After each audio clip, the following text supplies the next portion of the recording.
Sud. Cette nuit-là, alors que la tempête faisait rage, il avait entendu sonner la cloche d'une église engloutie sous la baie du Mont Saint-Michel. Ce n'était pas la première fois. Depuis des siècles, cette rumeur persiste. La ville d'Is reposerait sous les sables mouvants.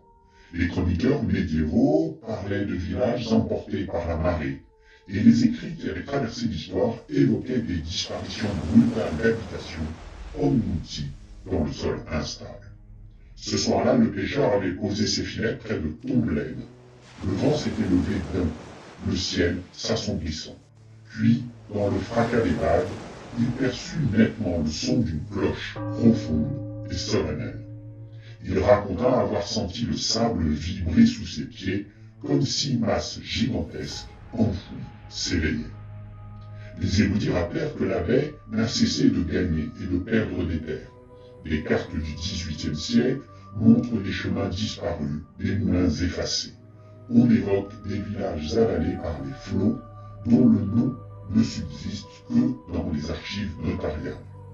La cloche que le pêcheur prétendit avoir entendue ne fut jamais retrouvée. Pourtant, d'autres marins jusque dans les années 50 jurèrent du même son par nuit de tempête. Est-ce l'écho des vents dans la roche ou bien le souvenir des disparus qui résonne encore?